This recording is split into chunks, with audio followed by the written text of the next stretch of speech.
Ladies and gentlemen, we are live and it is time for week 18, the final week of the NFL regular season, where we are going to decide who's going to the postseason and who is not. I got my boy Tiki here in the back. He's turned on, he's shining, he's ready to go.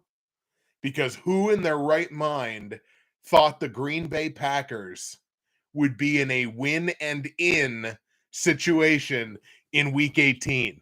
I certainly didn't. And yet here we are. So Tiki's in the back. He's shining. He's ready to roll. So week 18, obviously one of the biggest, if not the biggest weeks in the NFL every single season.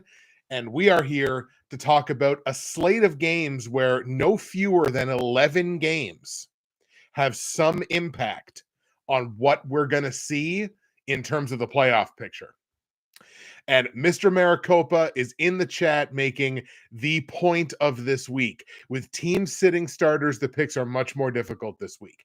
And you're absolutely right. We're going to talk about that early. There's a couple of situations this week where it makes me sick to my stomach that teams are sitting starters. We'll talk about that. We will get into it.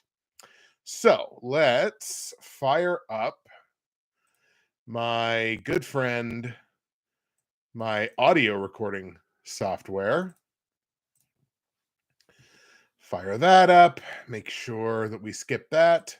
Make sure that my recording device is proper. Make sure that we're going to be recording at the right level. And start our recording. And that looks all good to me. All right. I'm going to bring this up. And here we go. In 5, 4, 3. What's happening, everybody? Justin, Bridgewater's Finest on YouTube, Blockbuster_guy on Twitter, and welcome to week 18, the final week of the regular season of my 2023 NFL football pick show for the 2023 season, and now, of course, heading into the 2023 postseason, the final week of the regular season. We love it every single year. There is a ton that is yet to be decided this season. We don't know what our full playoff picture looks like. We got teams resting starters. We got win and in scenarios. We end the regular season, the final game, I think game number 272, which will decide the AFC East. There's all kinds of excitement to be found here in week 18. And again, as Mr. Maricopa immediately put in the chat when I started the stream, the fact that teams are resting starters means there's a lot of unpredictability in this week. Let's see if we can't navigate that together. Now, week 17. First of all, I have to apologize. I have to apologize to my podcast listening segment of my audience here because I screwed up and the week 17 episode just didn't properly upload to the podcast feeds. And I don't know exactly how that happened. I'm working on getting that edit back. If I can't, I might just have to upload the raw audio and just say, hey, here's the week 17 episode that you missed. So sorry about that, folks. I didn't realize it until it was basically already too late. So week 17, another week of 9-7 straight up. We'll take it. 158-98 on the season straight up, just over 61.5%. We like that. Against the spread, 9-6-1. Successful week against the spread in week 17. Now 139-111-6 against the spread. On the totals, we were a little bit underwater at 7-9. Now 121-133-2 on the totals for this season. I'm not going to talk about Thursday night, Packers, Sunday night, Monday night, because there's no more Monday night games anymore. There wasn't a Monday night game last week. There's now no more Thursday night games. So it just feels like I'm wasting time if I talk about what my records were in there. Suffice it to say, I did pretty well in my primetime picks this season. I think I was overall 20 games over 500 or something like that. So I feel like we had a fairly solid season on those primetime picks. They will be returning next season, albeit probably in a slightly different format because I do want to reincorporate platinum, gold, silver, and bronze. So we're going to look at how we might do that next season, but we'll skip ahead. Let's take a peek at the Bridgewater's finest straight up pick'em pool for season 12 of this show. I moved down a couple more spots in this pool. Such a competitive pool this year. 18th now out of 52 in that pool with 1,363 confidence points. It's exactly 66% on the season. And in week 17, I brought in 93 of 136 possible confidence points. That's a clip of just under 68.5%. It was a good week, but it was not good enough to win the week. Shout out to our Week 17 winner, Dejavu, whose name I've called on this show a couple of times this season. Dejavu going 13-3 last week, picking the game straight up. 120 of 136 possible confidence points. That's a clip of just over 88%, and Dejavu wins the week. Marvin Pickset remains the overall leader, 164-92. They had a really big week last week. Now 6 games ahead of me overall on the season. 1,457 confidence points out of the max of 2,066. That is 70.5%. It is pacing the field. Obviously, a reminder to everyone that's in that pool. This pool continues through the playoffs. Do not stop making picks just because this is the last week of the regular season.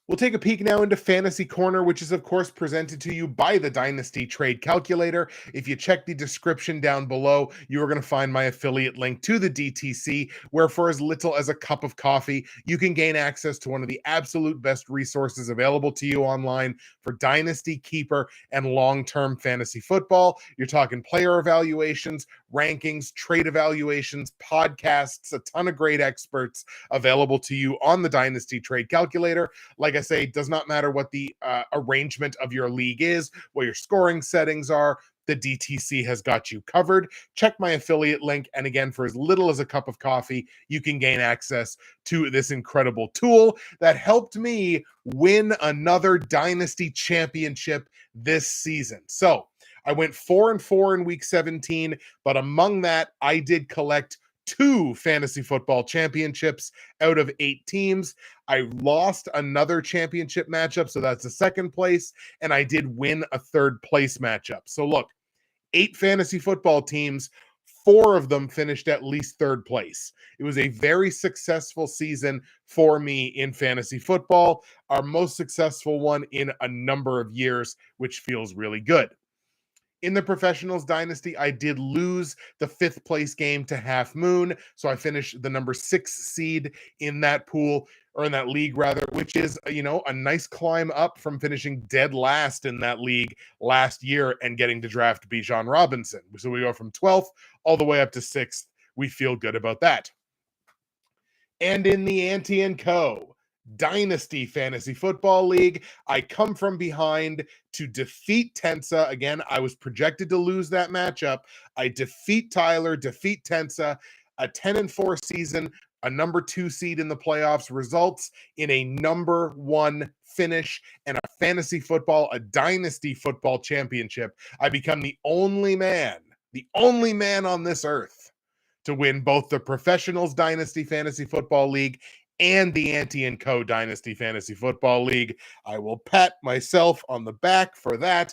That's a big piece of success. A nice money prize, and my ring is in the mail on its way to me. So thank you kindly to everyone who took part this year in both the Professionals and Ante & Co.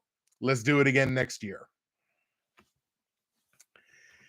And I'll take this opportunity to remind you that if you go to the description of this live stream, of the VOD, of the podcast episode, which I will upload this time, however you interact with this show, you're going to find all my results from last week, all of my straight up against the spread and over under plays for week 18 in the NFL.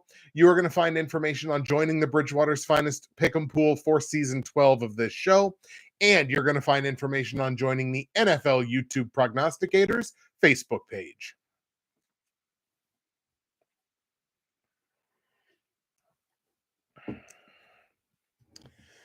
So let's see what we got here in the chat before we go ahead. Mr. Maricopa plus some bottom teams will just mail it in. Yeah, I think we're definitely going to be looking at that this week, especially where those top 4 to 5 draft picks are concerned. I think we're definitely going to see some of that. Doug saying, yes, glad to hear the return of the mineral picks. Yeah, that's true. You've been pushing for that. I do want to reintegrate that into the picks for next season for sure. Half Moon is in the chat. How you doing, Half? Half. How you doing, Moon? That's closer. Happy belated birthday to you, of course. Sorry for the loss in fantasy. I'm okay. It improves my draft position, so I did try to win, but it certainly didn't work. Paxton, let's go. Didn't do great in the pick. I'm hoping to move up in the playoffs. Yeah, absolutely. Once again, another reminder, this pool goes all the way through the playoffs. So once again, if you're in the pool making picks, do not stop just because the playoffs are here. So, bit of an interesting layout that we're going to look at this week. So we're going to start by talking about those 2 Saturday games. Both of them, of course, have some implication on what we might be looking at come playoff time. So we're going to look at those 2 games, and then we're going to take a look at the 5 games for this coming week that have no bearing on anything. Like, doesn't matter really who wins, who loses. The teams that are in those games are already either locked into their spots or already eliminated from playoff contention. So we're going to look at those 5 games, go through them super, super quick. And then we're going to look at 4 games that have a little bit of bearing, 4 games that have a little bit more. And then, of course, that final game of Buffalo and Miami that's going to decide who's going to win the AFC East. All right. So let's start with the first of those 2 Saturday games, the Pittsburgh Steelers on the road in Baltimore to take on the Ravens. Now, this is where we first run into a rest scenario. So what we have been told now by Coach Harbaugh for Baltimore is that he will be at the very least resting Lamar Jackson. So Lamar is not going to be starting in this game. And for Baltimore more so than any other team, I hate this. And here's why I hate this. Okay, so you're the Baltimore Ravens. You've got the number 1 seed in the AFC wrapped up. Home field advantage. The AFC playoffs go through Baltimore. That's great. You love that. You love to see it. You're now going to have your starting quarterback, who I get it's not a rookie anymore. He's a veteran. But you're now going to have your starting quarterback not play meaningful football for multiple weeks. And it's a game against a division rival who can still make the playoffs. Picture for me, if you will. Pittsburgh beats Baltimore this week. Pittsburgh makes the playoffs because they can still do that. And all they need to do is win and have Buffalo lose. So let's say that happens. Now Pittsburgh is playing the number 2 seed in the AFC. So who are they looking at there? Let's say it's Miami. Okay. Pittsburgh goes into Miami and upsets the Dolphins. Could happen. Could certainly happen. Now, if you're Baltimore, on the division round games, you have to play a division rival who just beat you a couple of weeks ago, and it's your fault that they're there. Baltimore could play all of their starters and still rest them all next week because they're not going to play. They don't have to play on Super Wildcard Weekend. They've got the number 1 seed. Why would you rest starters when you're going to be able to rest the whole team the week right after? It doesn't make any sense to me. Now you're in a nightmare scenario where your first playoff game after not playing any meaningful football for multiple weeks is against a division rival who knows how to beat you. Why would you? And you're choosing to do that. Why you would even open that door? You know what? If Pittsburgh was already eliminated, I might get it.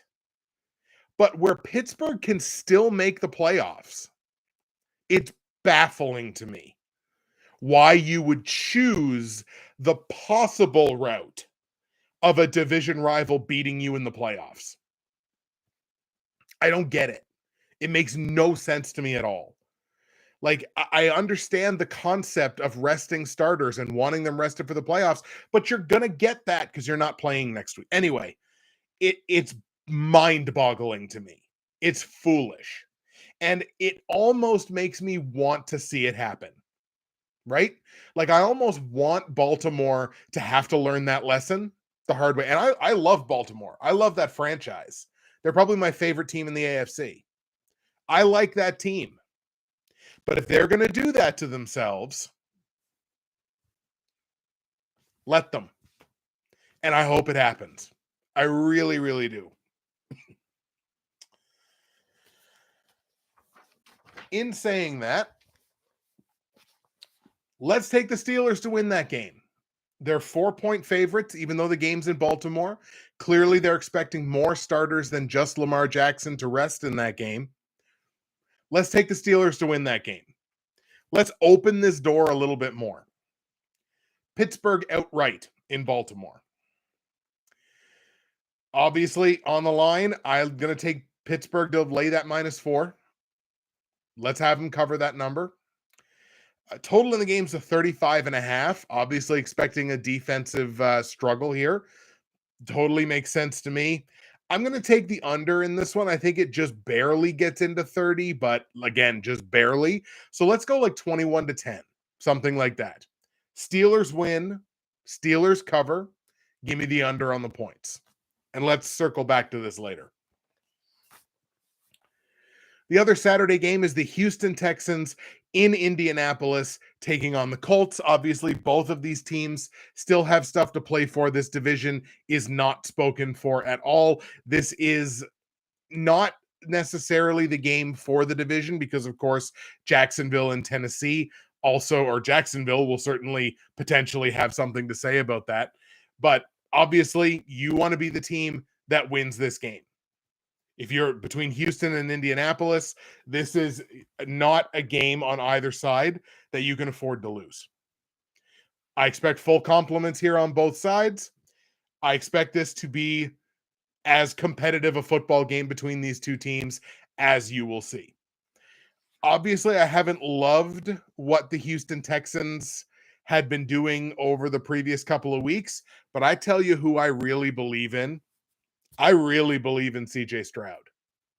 I see that guy and I see bona fide NFL superstar. To me, he checks all my boxes. I think this kid is the future. I really, really do. Not just in Houston, but like league wide. Like this feels like one of the next guys. That's how much credit I give him. And that's how much credit I'm going to give the Houston Texans defense over the last month or so, playing some really good football. Total defense is really good. Scoring defense is really good. Definite turnaround for them. The offense obviously had been struggling because Stroud was hurt. Missed at least 2 games, if not 3. And their offense definitely struggled. He came back. All of a sudden, it was like he never left. I believe in CJ Stroud, and I believe in this Houston Texans defense. I believe in the offense with CJ Stroud. Indianapolis just strikes me as a team that does nothing overly special. Certainly hasn't been lately. I like the Houston Texans here on the road in Indianapolis to beat the Colts. Let's go that way. Houston over Indy. Against the spread, Houston is laying -1.5. So obviously very close matchup here as far as Vegas is concerned. I like Houston to win. Let's lay the -1.5. Total in the game set at 47.5. I do believe the Houston Texans get into the 30s here. I have very little faith in the Colts defense, even though over the last month or so, they've kind of leveled out. They've leveled out a little bit more. But let's take the Houston Texans to get the win, minus the 1.5, and give me the over on that point total. I think this total probably gets right to 50. So let's go like 33-17. Like they basically double them up. Does Houston. So 33-17 final for the Houston Texans, who win and cover and give me the over. So on Saturday, Pittsburgh wins and Houston wins. Let's see. I'd rather play the Steelers than the Bills. Yeah, that's probably true. But again, division rivals, division games, like these upsets happen routinely. So, I mean, again, I if I'm Baltimore, I wouldn't even want to open that door. Do you think it's more to prevent an injury than to rest? I mean, it's possible. I mean, of course, that definitely plays into it. And look, I'm not smarter than an NFL head coach. Brandon Staley's not a coach anymore. Like I'm not smarter than the guys that have those jobs and the guys who advise the guys who have those jobs, guys and girls. So like I'm not going to sit here and pretend that I am. But I mean, you could make the same argument, I guess, at any point in the regular season. It's oh, I'm not going to play my starters because I'm scared of them getting hurt. To me, that if it is that, it holds even less water. Like I don't know. I don't see it. So let's now fly through those 5 games that have absolutely no bearing on what happens in terms of the playoff picture. So the Cleveland Browns in Cincinnati taking on the Bengals. Obviously, Cincinnati already eliminated. Cleveland is already locked into a playoff spot. They've clinched the number 5 seed in the AFC. Can't go any higher, can't go any lower. They also have the benefit of the long week, but they've already come out to Kevin Stefanski and say they're going to be resting multiple starters, the vast majority of their starters, I believe. So this is going to be the Cincinnati Bengals against a practice squad roster. So let's go ahead and not think about this too much. Take Cincinnati at home. I think this is a fairly sizable win for them. Let's take the Bengals to get the win over the Browns. On the line, Cincinnati's laying a full touchdown at -7. So we will go ahead and lay those points because, again, you're looking at backups here. And again, everybody talks about this Super Bowl caliber defense for the Browns. Certainly from an efficiency perspective, I still don't see it, much less if you're starting your backups. So we'll go ahead and lay the -7. Total in this game set at 37.5 points. It's such a beatable total, and we're skewing more and more and more overs as the season has progressed here. So let's go over that number. It's so beatable. Over 37.5. Let's go 26-16 in favor of the Bengals. I expect a full offensive complement from Cincinnati, and their offense has been playing relatively well the last little bit. So we'll go like 26-16. Bengals win, Bengals cover, and give me the over on the point total.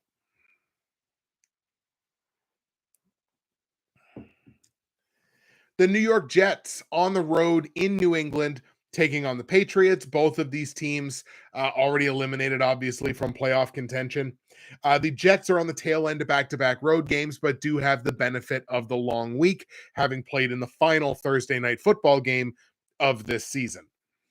So I am in love with the conspiracy theory about how the New England Patriots are going to get the number 2 overall pick in the draft. I don't know whether you've heard this yet or not. If the Patriots lose to the Jets, and let's assume Washington loses to Dallas, because like, what are they? They're 13.5-point dogs. Let's assume they lose that game. And who's the other 4-win team is Arizona. Let's say all the 4-win teams stay 4-win teams. So the Patriots lose, the Commanders lose, and the Cards lose. If the New Orleans Saints get upset by the Atlanta Falcons, the Patriots' strength of schedule becomes worse than the Commanders. And that's the main tiebreaker in terms of the main tiebreaker for draft picks. So the Patriots could leapfrog the Commanders into the number 2 overall pick in the draft. I am personally in love with that conspiracy theory. I love it.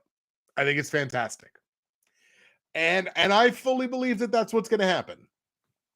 So I may have tipped my hat a little bit to a game later on, but that can't happen for New England if they win this game. I don't think they're going to. Give me the New York Jets on the road in New England to beat the Patriots, upset the Patriots marginally, but still an upset. Give me the Jets because I don't think the Patriots have any interest in winning this football game. What quarterback are the Jets playing? They could play any of the 4 or 5 that they've played this season. They could sign me. It might be me. I'm waiting for that New York area code to pop up there. But again, I don't think the Patriots have any interest in winning this game at all, and I think they'll win the battle of who can sandbag who the most. That's what they have left to play for. A better draft position. I think that's what's going to happen. So give me the Jets to win that game outright, and give me the +1.5 on New York as well. Total in the game is set at 30.5. Is anybody going to watch this game? Is anybody going to actually sit there and watch this game? So let's take a very marginal over there. Let's go like 17-14, something like that. 17-14, I think the Jets win on a last-second field goal and set up the possibility of the Patriots getting the number 2 overall pick. The Denver Broncos and the Las Vegas Raiders, both of these teams eliminated, obviously, from playoff contention. Game taking place in Las Vegas. And Vegas, I think, is just the better team, top to bottom, especially if Russell Wilson's not playing. And again, the absolute insanity of, well, we asked Russell Wilson to rework his contract and he wouldn't do it, so we're just going to bench him for the last 2 weeks. This league is dumb. We watch a dumb league with dumb people making dumb decisions. There's no alternative perspective as far as I'm concerned. It's a dumb league run by dumb people making dumb decisions. In any case, give me the Raiders. I think the Raiders are a better team top to bottom. I think where it's their home field, they want to send their home fans happy, maybe with something to hang their hat on heading into next season. So give me the Raiders to win this game outright. On the line, the Raiders are laying -2.5 at home. I like them to win. It's a small price to pay. Let's lay the -2.5. Total in the game set at 37.5 points. Give me the under on this one, I guess. I don't expect a ton of fireworks in this one. With look at who's starting quarterback, like on both sides. You're just not going to see it. So give me like a 21-13 for the Raiders. Give me a 3-touchdown game from Devontae Adams. That'd be fun to watch. 3 touchdowns for Devontae. 21-13. Raiders win. So Raiders win. Raiders cover, and give me an under on the point total. The Kansas City Chiefs in Los Angeles taking on the Chargers. So the Chargers obviously starting Easton Stick. I was about to say Jacob Eason, but Easton Stick. My God. The Chiefs having announced they're going to be resting the majority of their starters. So we're going to see a backup team here, basically. For the Chiefs, though, if you look at their wide receivers, it's basically been a backup team all year long. That's very low-hanging fruit, but I'm going to take it anyway. The Chiefs have already clinched the division. They can't move up or down in the playoff standings, so they're locked into the number 3 seed, I believe, in the AFC, so they can't move. Their opponent will be chosen for them. I still think they're going to win this game. How can anybody have any faith in the Chargers after what you've seen this season? They have shown you nothing this season except the foresight to finally fire Brandon Staley. That's all that you've seen from the Chargers this year. I don't even think I'm being mean in saying that. I think that's just reality. I still think the Chiefs win this game, even with a bunch of starters rested. I don't expect you'll see Mahomes. I don't expect to see Kelsey. I don't expect to see Kadarius Toney doing anything other than driving the team bus. Uh, I I just don't know who you're actually going to have, and I still think their backups are better coached and better prepared to win a game than whoever's going to be playing for the Chargers.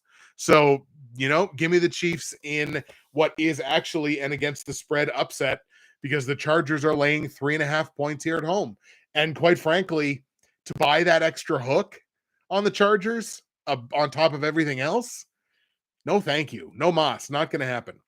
So, Chiefs win that game outright and give me the plus 3.5 on Kansas City as well. Total in the game set at 35. I think this is an under because who's even going to be out there on offense on either side? Give me like a 17-16 final, something like that. Chiefs are a better coached team, so they wind up winning it on their last scoring play of the game. So give me like a 17-16 final. Chiefs win, Chiefs cover, and the under on the points. And then we've got the LA Rams and the San Francisco 49ers. Now, both of these teams have already announced they will be resting starters. The Rams are resting multiple starters on both sides of the football because they can't really move all that. Or maybe they might not be able to move at all in the NFC playoff picture. The Niners are already locked into the number 1 seed in the NFC. And once again, I say, ugh, because the Niners are going to be resting a bunch of starters, namely Brock Purdy. I feel the need to reiterate, Brock Purdy is not Tom Brady yet. He's a 7th round pick. You're going to rest him, and then he's not going to play next week either. So now you're asking your 7th round pick quarterback to not play any first team reps or live reps for 2 weeks. And then you're going to walk into a potential situation just like in the AFC. Let's say Seattle does the same thing that I talked about Pittsburgh doing. Now, all of a sudden, you potentially have a matchup where you have to play Seattle and you haven't played meaningful football in multiple weeks. Everyone's capable of a stinker. Give me as many live rounds as possible. Not recklessly, but give me as much live football, even if you only play the first half. To rest them for a full game when you're not going to play the next week. Again, it just doesn't make any sense to me. It's frustrating, honestly. The Rams, it makes total sense. The Rams have to play next week. I get it. But for the Niners and for the Ravens, I don't understand it. I'm still going to take San Francisco in this game because, again, with both teams resting starters, I think it winds up coming down to coaching. And I think I trust the Niners coaching staff a little bit more than I trust the Rams coaching staff. So give me the Niners at home to get the win, or half of the Niners to get the win over half of the Rams, or however you want to phrase it. Now, the Niners are laying 4 points. I actually don't like that when both sides are going to be resting starters. To buy the extra hook either way, I don't love. So I'm actually going to take the +4 on the Rams. It's not a very good hedge, but I am going to hedge it and just kind of play it safe here a little bit. The Rams could win this game outright. So we're going to take the +4 points on Los Angeles. Total in the game is 41.5 points. I think this is pretty good. I think it's right around what it's going to be. I feel like I'm going to get half pointed on this game either way. I'm going to stay under on this. I feel like 21-20 is like a really good final score prediction. 21-20 is what I'm going to go here for the San Francisco 49ers. They win it on their last scoring play. Give me the under on the points and give me the +4 with the Los Angeles Rams. All right. So that gets out of the way the games that don't have any bearing on the playoff picture and the games that are on Saturday.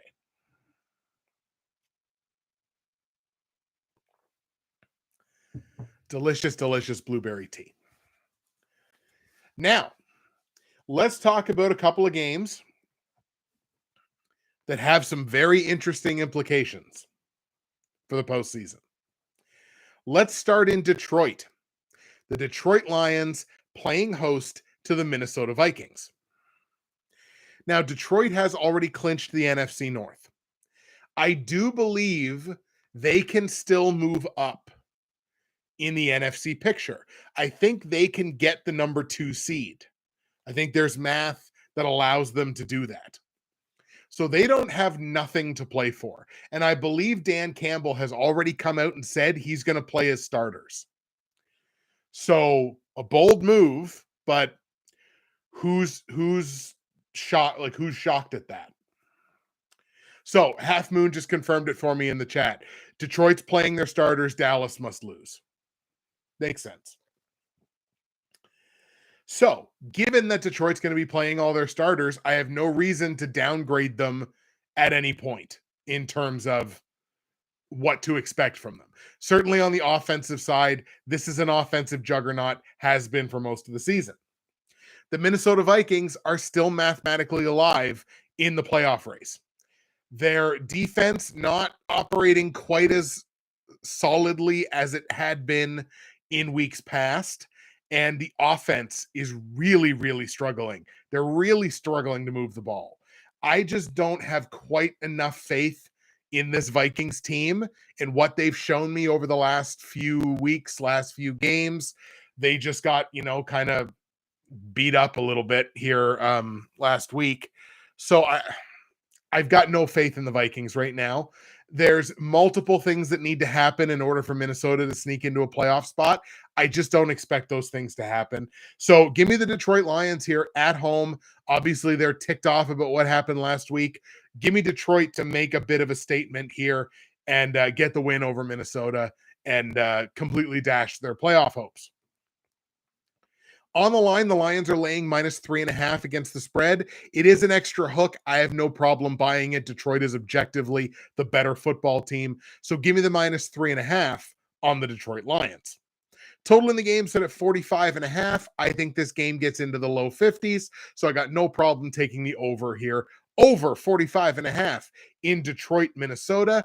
Let's go like a 28-23, something like that. I think this looks like more of a blowout until kind of garbage time.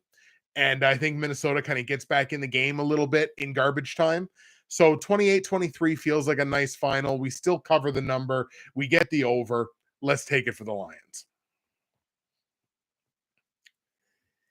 And now we get into a couple of spots where, like, look, just because it's week 18 and everything is on the line for a number of teams doesn't mean we're not going to see some goofiness.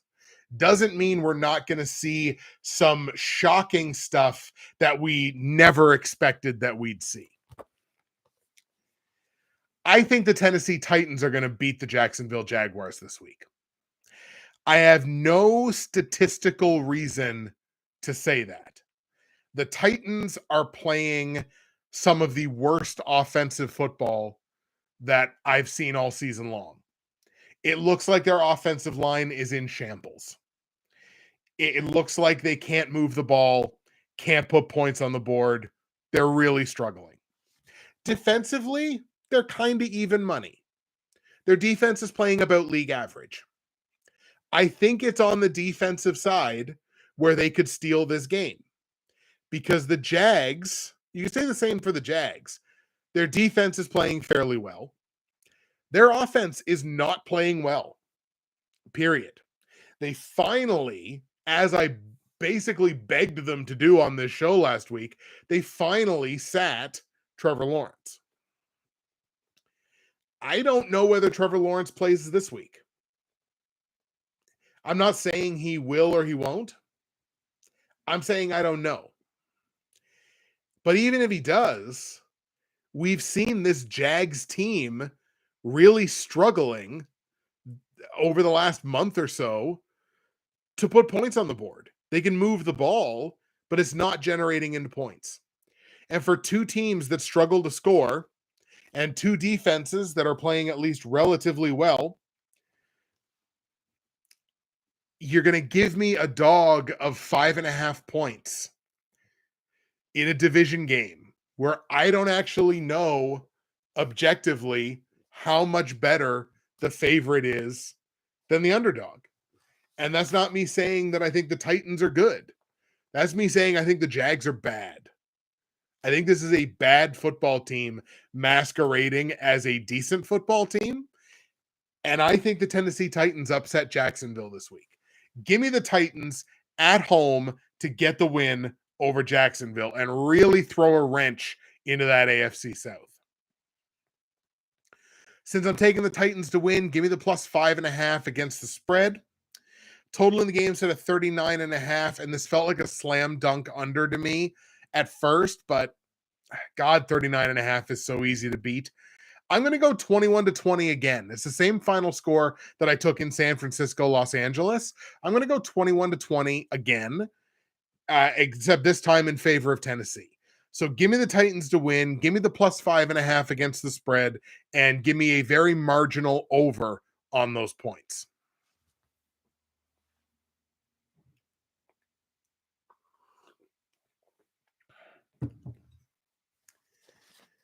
Half Moon. I hope it rains there. Me too. If this game wants to end 3-0, I'll be like, that's fitting. That works. The Atlanta Falcons traveling to New Orleans to take on the Saints. Now, the Falcons are on the tail end of back-to-back road games, which has definitely mattered this season. Absolutely has mattered. And both of these teams are still playing for their playoff lives. Atlanta not mathematically eliminated as of yet. I mean, they're on life support, but not mathematically eliminated. As a matter of fact, I'm not going to worry about it. All right. So, you know how I tipped my hat a little bit earlier when I was talking about the Patriots-Jets game? My favorite little conspiracy theory, other than the Super Bowl logos and the team colors thing, that's super cool. But my favorite conspiracy theory right now about how the New England Patriots are going to slide their way into the number 2 overall pick, it can't happen if the New Orleans Saints win. That's all I'm saying. Can't happen if the Saints win. Saints ain't going to win. Give me the Atlanta Falcons on the road to upset New Orleans. Now, based on the numbers, this shouldn't happen. The Saints are playing super efficient offense and super efficient defense. Again, I've underrated their defense all season long. Meanwhile, Atlanta struggling on the offensive side, the defense playing not too badly. I think this is going to be a defensive battle. I'm taking the under in this total of 42.5. We're staying under that. I don't think the game gets to the over there. Saints are favored by 3 points. Division matchup, give me some goofiness. Give me the Atlanta Falcons to win this game outright in New Orleans. Play spoiler to their division rivals, the Saints. So, give me the +3 on Atlanta. Give me the under on the point total of 42.5. 23-17 final. I think the Falcons score a touchdown in the final 2 minutes of this game, which is what gets us to that final score of 23-17. Falcons win. Falcons cover. Under on the points. Patriots get the number 2 overall pick.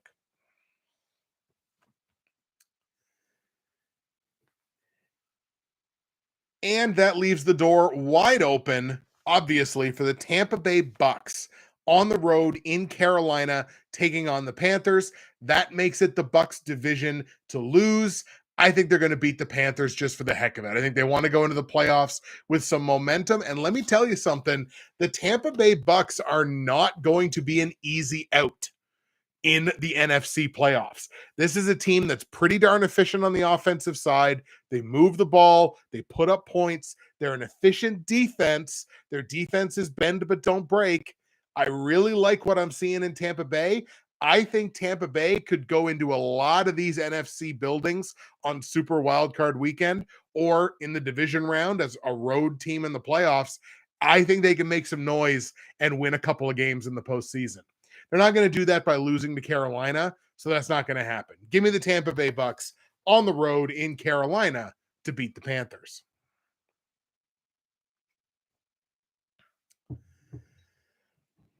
Tampa Bay's laying -4.5 here as a road favorite. I'm going to take them to cover that number. It's under a touchdown. The Panthers have been woeful, terrible against the spread this season. So give me the -4.5 on Tampa Bay. Total in the game set at 37.5. I think Carolina barely gets to double digits. Give me the under in this one. Let's go like 24-10, something like that. So Bucks win, Bucks cover, and give me the under on the 37.5 point total. Bucks win the NFC South.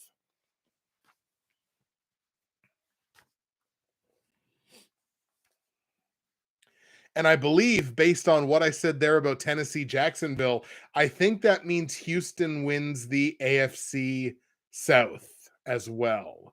We're gonna go over the playoff possibilities here and kind of cross-reference them against my final scores and everything to build our playoff picture here at the end of the show. Now we've got another collection here of 4 more games in the later windows, I believe, on Sunday, to see what the rest of some of this playoff picture might look like. And we're going to start in Green Bay with my Green Bay Packers playing host to the Chicago Bears. And let's put some respect on the Chicago Bears name, by the way. The Bears are playing some really damn good football right now, probably their best football of the season. Offensively, they're scoring points in bunches, top 5 right now over the last 4 games across the NFL in terms of points. They're moving the ball. They're super efficient on the offensive side, super efficient on the defensive side, not giving up a ton of points. Defense playing good football. If only this was from the start of the season. Like, this Bears team could have made some noise in the NFC wildcard conversation, but it's just too little too late at this point. But it's a glimpse for Bears fans of what this team might be capable of in the next year or two. That is, of course, if they decide to stick with Justin Fields, which I hope they do. Like, I'm going to make my annual pitch here. Hey, Chicago, trade the number 1 overall pick. Because you know for a fact that there's a couple teams here that want to jump on a quarterback. If you decide you don't need a quarterback, you got to trade that pick. So I would like to see them trade that pick. That's me. I think more often than not, you can make a case to trade the number 1 pick versus make the number 1 pick, because look at the bounty that you can get back in return. In any case, put some respect on the Bears' name. They're playing excellent football right now. Green Bay, as far as I'm concerned, playing some pretty darn good football over the last month or so as well. The defense, I feel like, has kind of turned it around a little bit. Good showing for them last week for sure. The offense, top 10 across the board in efficiency, yards per game, and points per game. Jordan Love cooking as the number 5 fantasy quarterback in fantasy football in 2023. Who in the world called that? Like, he is having himself a heck of a season. He's got one more opportunity here to drag this Green Bay team into the playoffs when I don't think anybody gave him any possibility of that happening. Once again, my boy Tiki fired up in the back. He wouldn't be turned on. He wouldn't be lit up like that if we weren't taking the Green Bay Packers in this game. We're taking Green Bay. Green Bay gets the win. It's a win and in situation for them. Green Bay goes to the playoffs. Let's go. Let's see what Jordan Love and the boys can do in the postseason when it matters the most. So, we're going to take Green Bay to win that game. They're favored by 3 points here at home. So let's lay the -3 here on Green Bay. Total in the game set at 44.5. I believe this is going over. These two teams offensively over the last month, both playing exceptionally well. So give me the over on that one. Over 44.5 points in Green Bay, Chicago. I think this is a competitive, fun football game to watch. Let's go 27-21 in favor of Green Bay. Packers win, Packers cover, and give me the over on the points.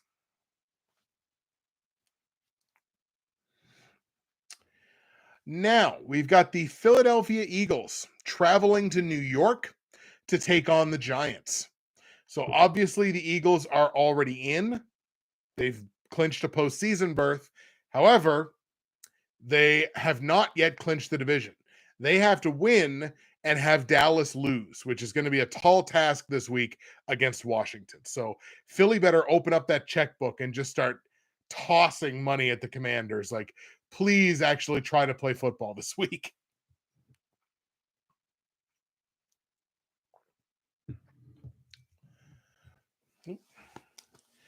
Obviously, the Giants don't have anything to play for here. They're not. They're no longer competitive, obviously, for a playoff spot. As far as how they've been playing lately, that defense is still pretty stinky. They're giving up a lot of yards, giving up a lot of points. Offensively, they're kind of league average. They're just kind of treading along. Nothing overly special. We know how the Eagles defense has like caved in over the last month or so. Like, they can't buy a stop on defense. They're giving up a ton. The offense is not quite what it was before, but kind of feels like it's upticking a little bit. I think that should be enough for the Eagles to win this game. Um, like, if they can't beat the Giants, like no they've got no hope of making any noise in the postseason. So give me the Eagles on the road in New York to get the win over the Giants. Against the spread, the Giants are taking plus 5.5 here as a home dog. I'm going to lay those points on the Eagles. Less than a touchdown feels comfortable here considering the opposition.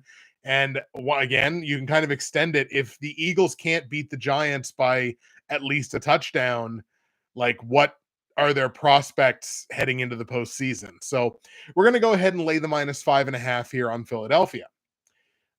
Total in the game set at 41.5. Slam dunk on the over. Neither one of these defenses seem like they can play ball at all right now.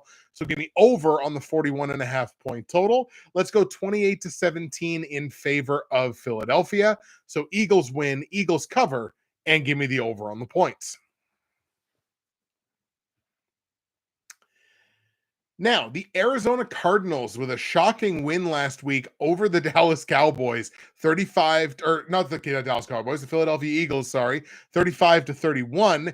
Arizona is now at home taking on the Seattle Seahawks, and Seattle is playing for their playoff lives here, obviously still very alive in the NFC playoff picture. Arizona, of course, not alive in the playoff picture. They are, and they're kind of on the outside in terms of potentially getting like that number 2 or number 3 draft pick. Like, I think right now they sit 4th. If the season were to end today, I believe they sit 4 with the 4th overall pick. Even if they lose, I'm not super confident in their ability to leapfrog either of the teams in front of them for a higher draft pick. So I do believe Arizona is going to be playing this game to win. I really do. I feel like, especially where they're at home against a division rival, they can really play spoiler to the Seattle Seahawks in terms of preventing them from getting into the playoffs. I think that matters. I genuinely do, to a team in Arizona that I think has won a couple of games this year that they weren't expecting to win, and maybe have taken a couple of teams by surprise. I think this game matters a great deal to Arizona. I'm actually going to take the Arizona Cardinals to win this game outright. I don't like what I'm seeing from the Seahawks on the offensive side over the last month. They're really struggling to score. Their defense has been keeping them in games, but their defense is also giving up 400 yards a game over the last month. Their defense is really, really porous.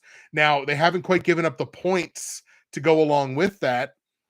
But you look at the Arizona Cardinals over the last month, they're a top 10 scoring offense. They're also a top 10 total offense. So they're moving the ball pretty darn well.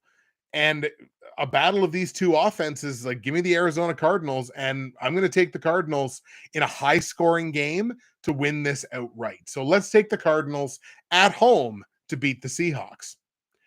Against the spread, the Cardinals are taking plus 2.5 here as a home dog. I like them to win, so give me the plus 2.5.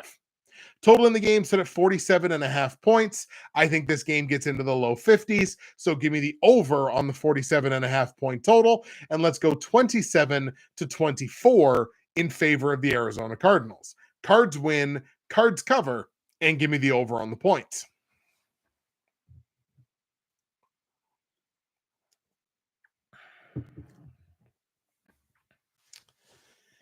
And the last game before we get to the Sunday night game to decide the AFC East is the Dallas Cowboys on the road in Washington taking on the Commanders, where they are a massive college level 13.5 point favorite on the road in Washington. And normally I wouldn't touch that number with a 10-foot pole. Like, I just wouldn't. If you've been watching this show for a long time, you know what my feelings are on huge numbers like that in division games. But this is a Commanders team that can't score, can't stop other people from scoring, and do not have a hope in hell against a Cowboys offense that has those pieces and can score at will, basically from multiple positions. So 13.5 points, as much as I hate it, I think I have to lay it. I expect the Cowboys to win, and I think they win big. So give me the minus 13.5 on Dallas. Cowboys win big and win the NFC East. Cowboys win. Cowboys cover. Give me the over on the 45.5 point total. And actually, it's funny. Half Moon saying tease Washington to 19.5. I would have to tease them higher. I think this is a 34-14 game, which is 20 points. So I'd have to tease them a little bit more than that. I'll tease them to 21.5. I'd do that for sure. But I think like 34-14. I think the Cowboys make a statement in this game. So let's go ahead and take a 34-14 final. Dallas wins. Dallas covers the minus 13.5 and the over on the points. So based on that, I've got the Green Bay Packers getting into the postseason. I've got the Dallas Cowboys winning the NFC East. And I've got Arizona doing their part to prevent Seattle from sneaking into the playoffs. All right, let's get caught up in the chat here before we take a look at the final game. We got Martin in here. This is the first. I'm making my picks while listening to your podcast, Justin. I like your picks. Thank you so much. Let's see. Doug, also a first for me to listen to the show live. What a way to finish my pick'em season. Doug, I'm very happy to have you here, my friend. I appreciate you very much. Half Moon with NFL, no frontal lobe. We're just going to go ahead and pin that. That is definitely the comment of the week up to this point. Detroit's playing all starters. Titans, blah. Jags, even more blah. Yeah, that game is going to be no... If you like football, that game is going to be no fun at all to watch. It really isn't. Let's see. I think the Bears upset Green Bay, part of a bigger picture. That comes from Paxton. Half Moon says, shocking. That is, of course, I'm assuming to my pick of Green Bay. Doug, Bears ownership management is too stupid to do the logical thing. Sadly, Caleb Williams will be wearing blue and orange next year. It's entirely possible. I think they can get a boatload for Justin Fields. I really do. But I think they can get more for the first overall pick. To me, this is all about asset management. What are you going to get more for? Are you going to get more for Justin Fields?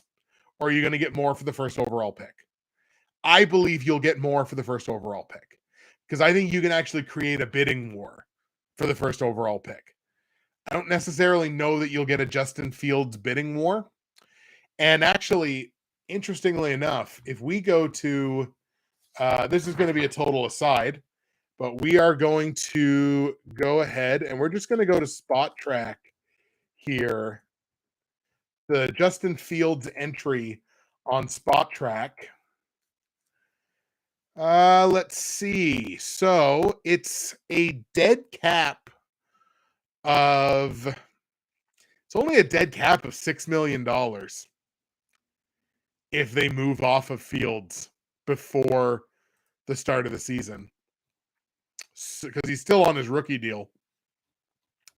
So, I mean, it's possible, because that's not prohibitive for Chicago. We could see it. I mean, it's possible. But still, I still think you're going to get more for the first overall pick. I have Chicago upsetting 27-26. I am a homie for those Bears. Shine on, Martin. Lifelong Bears fan here too, still debating on my Chicago Green Bay pick. Gino gets an extra $2 million if Seattle makes the playoffs. That's interesting. That's like a bonus clause in his contract. What a shame for Gino. Sorry. And Justin Fields definitely a good second stringer. Like, I think Justin Fields is a starting quarterback in the NFL. I don't think he's top 10. I don't think he's top 15 necessarily. Top 20? Could probably make that argument. I think he's shown really good flashes this year. And it just may not be the right scenario. It may not be the right team. Like, I think Justin Fields is still a good starting quarterback in the NFL, just maybe not great. There are definitely teams that are better for having Justin Fields. Like, a team like New Orleans, I think, gets immediately better with Justin Fields. There are definitely teams in this league that get better with Justin Fields at quarterback. If that's the way the Bears want to go, they can do it. But they know from last year, they know that they can get a boatload for the first overall pick. So let's see. I want to see them do it again. I really do. I want to see them trade that pick. Okay. Final game. Game number 272. The Buffalo Bills in Miami taking on the Dolphins. Now, everyone is much lower on the Dolphins after what happened against Baltimore. And that's totally understandable. Absolutely, I get it. And everybody is understandably pretty high on the Bills right now because they are playing much better than they had been in the middle parts of the season. That I totally get. For the Buffalo Bills, this is much scarier because we know the Dolphins are already in. And that's the difference. The Bills are not. There's a mathematical scenario where the Buffalo Bills do not make the playoffs, which seems baffling.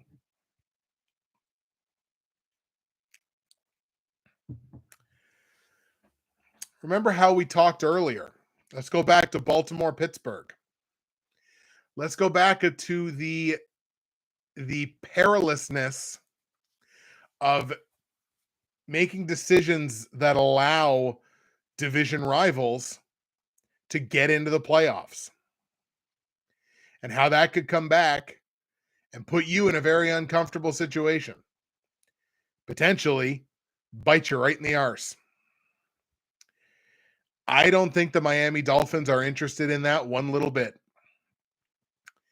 I think the Miami Dolphins know exactly how dangerous the Buffalo Bills are if they get into the playoffs.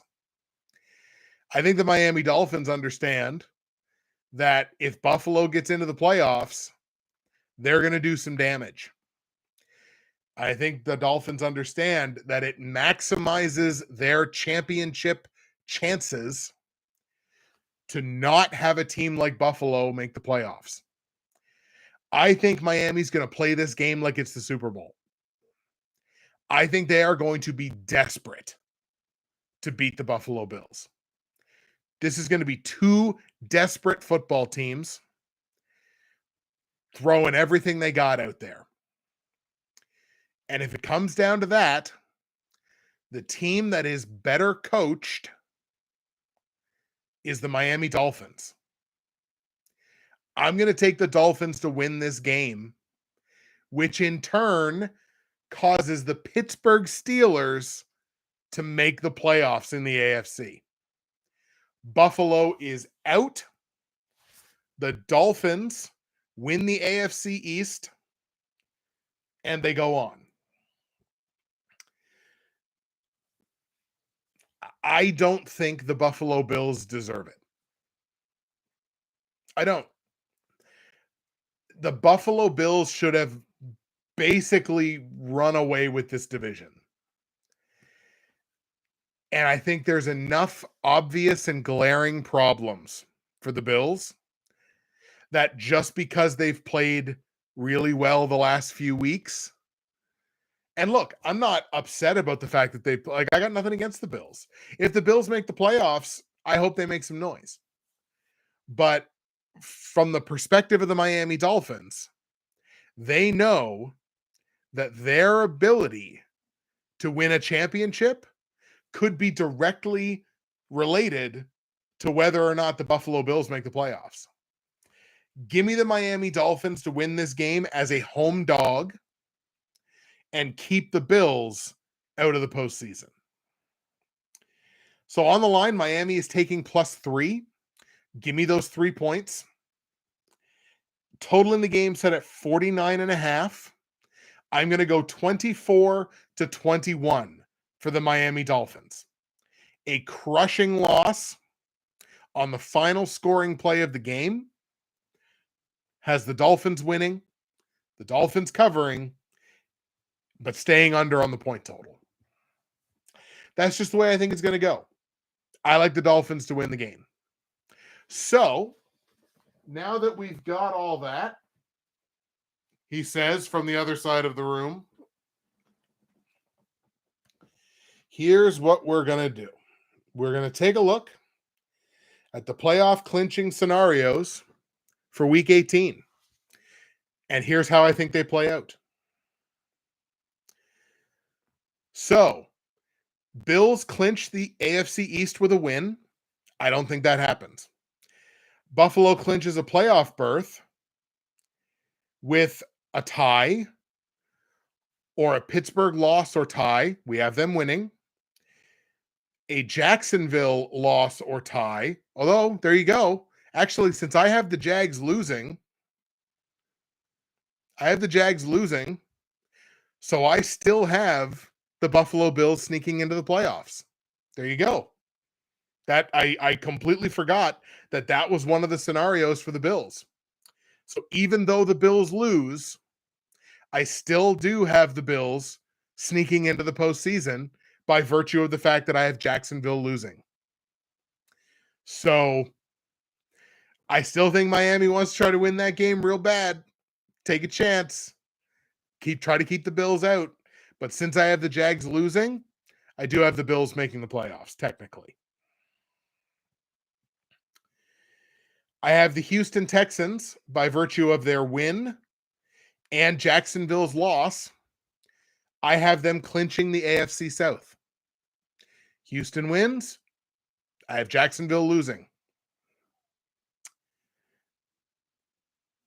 The Colts clinch the AFC South.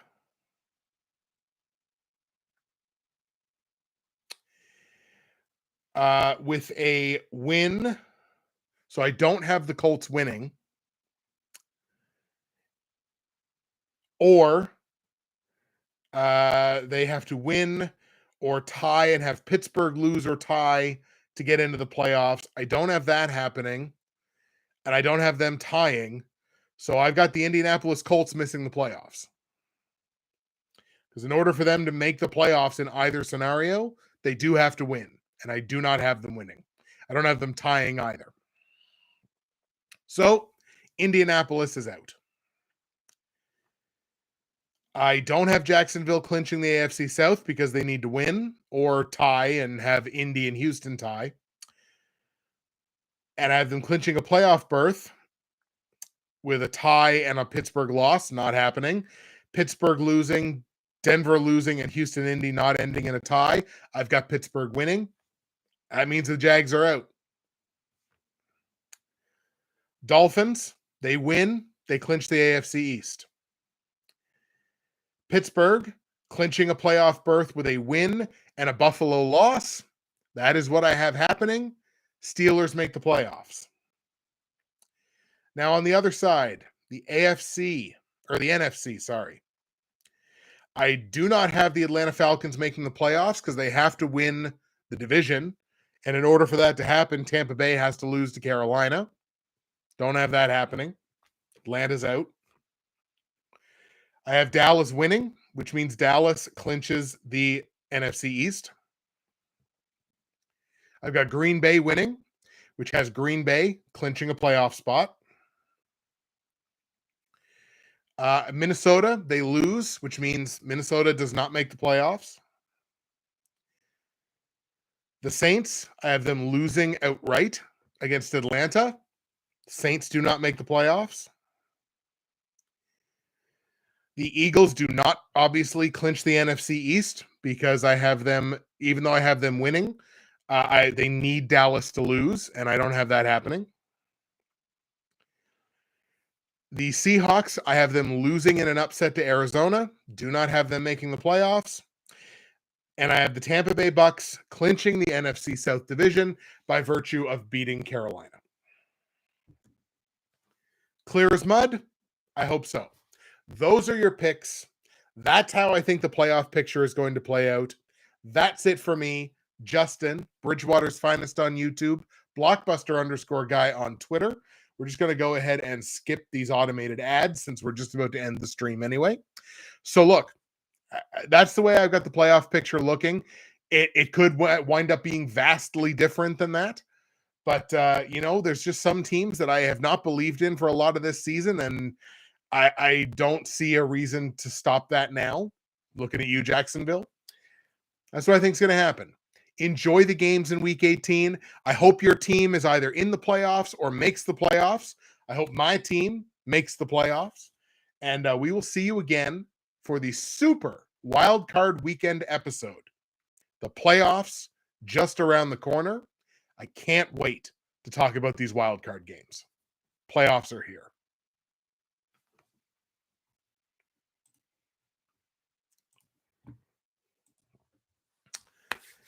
All right. Doug, so again, going to miss the Pick'em season in your show. Again, Doug, don't forget, the game continues through the playoffs. It's going to continue all the way up to the Super Bowl. So don't stop making picks just because the regular season is over. I hope you're still here, and I hope you heard that. The Pick'em game continues through the postseason. So there we have it. That's how I think it's going to shake out. I will await your flames. I will await you yelling at me for picking the Packers yet again. Half Moon's not going to yell at me. He's just going to call me a homer. And there's some validity to that. I can't even tell him he's wrong.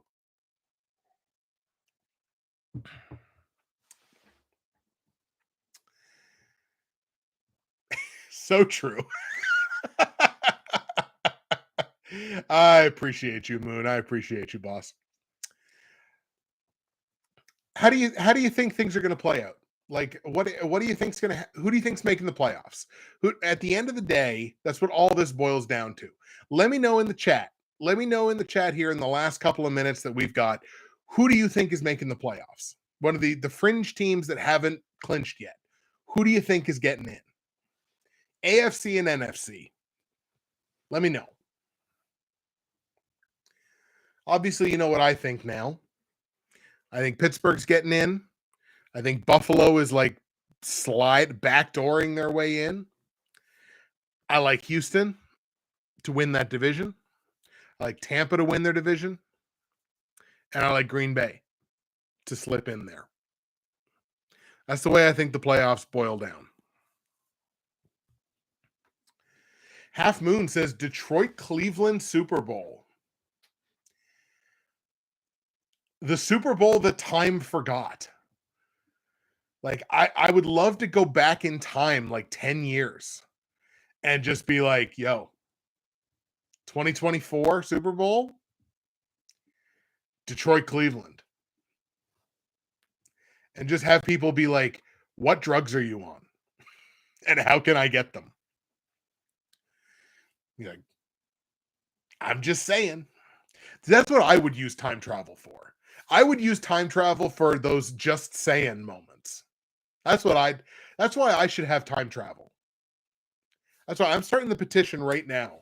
Change.org petition. Bridgewater's finest should have time travel. God, that would make this show interesting.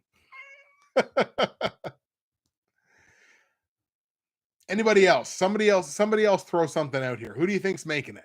Who do you think's going to the Super Bowl? What do you think's going to happen in the playoffs? Throw me out some fun stuff. You come back and make some heavy bets. Exactly. She's like, this better out of nowhere just remortgaged his entire home and betted on a second half under team total. Like, what's that's when you know you're a true degenerate. Ravens one and done. I see. I same deal. Like I don't like their strategy. I don't like this concept of I'm going to rest starters before I rest starters. And maybe it's like Paxton, I think, said earlier, like it might be a situation where it's injury avoidance rather than rest. But again, that's just so very like, oh, we don't want anyone to get hurt. It's football. Players don't get hurt when they play football. Oh. So I don't get that. I don't know. Have they ever won a playoff game? The Ravens? I think they won a Super Bowl. I think they won a couple of Super Bowls. I mean, lately? Yeah.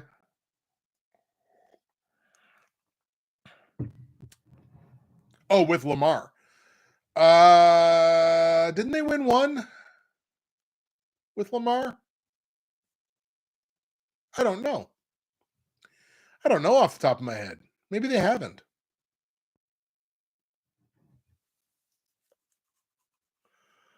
Interesting question. Let's look that up. We got time. We're all friends here.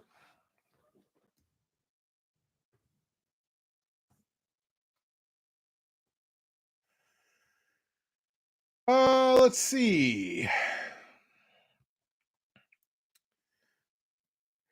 Yes. They won the AFC wild card in 2021. They beat Tennessee. But I mean, Lamar's only 1-3 in the playoffs in his career. And in that game where they won, it wasn't Lamar because he threw 179 yards, no touchdowns, and a pick.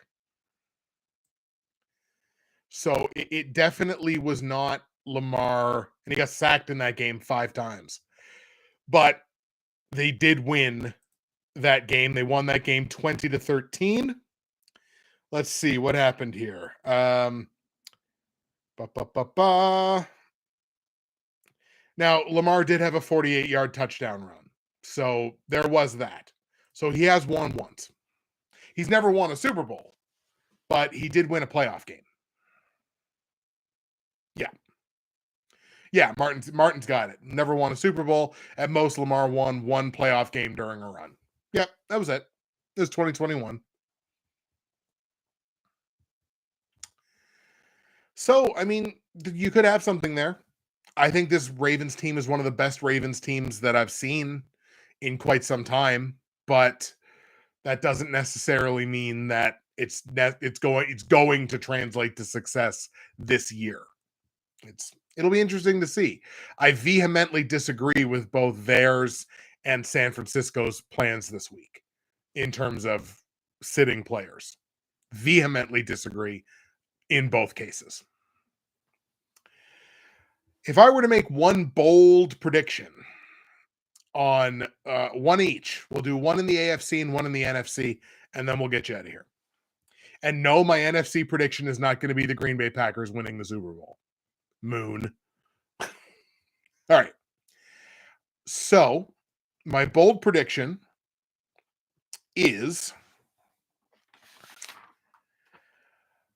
let's see, on the AFC side, if the Buffalo Bills get into the playoffs, I think they go to the AFC title game.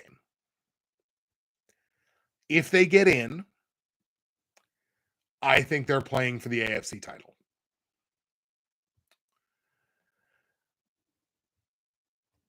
Again, there's a scenario where they don't get in.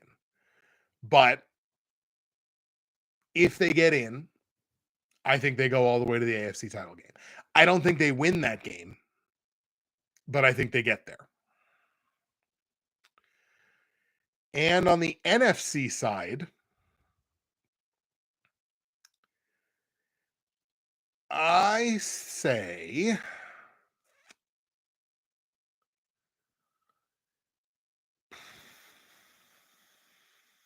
let's see. On the NFC side, I don't think either the Dallas Cowboys or the Philadelphia Eagles make it to the NFC Championship game. I don't think either of those teams get there.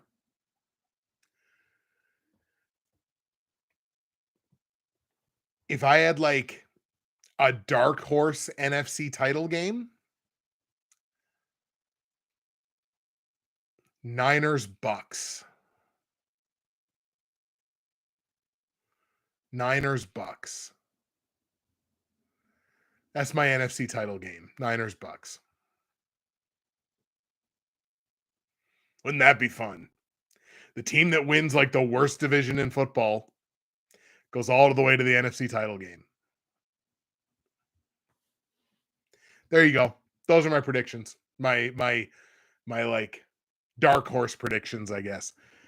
If Buffalo makes it, they go to the AFC title game. Neither Philly or Dallas gets to the NFC title game. And a dark horse NFC title game of San Francisco and Tampa Bay. KC one and done? I totally believe that. I think there's a number of AFC wildcard possible teams that could upset Kansas City in the first round. Absolutely. All right, folks, we're just over an hour and 20 minutes. I'm going to go ahead and let you go. That's week 18. That's the final stream of the regular season. We will see you again next week when we're talking about playoffs. We sitting in here. I'm supposed to be the franchise prognosticator, and we in here talking about playoffs. We're mixing up some we're mixing our messaging here. We're going a little Allen Iverson and a little, that was Jim Mora, wasn't it? Jim Mora doing the whole playoffs. Wasn't that Jim Mora? We're it's a mashup. We're mashing them all together. Speaking of time travel, return to 1985. The only time the Bears will win the Super Bowl in my lifetime, and 2016, the Cubs' only World Series in my lifetime. Hey, Jets head coach. No, wasn't Jim Mora the Lions head coach at the time when he did that whole playoffs rant?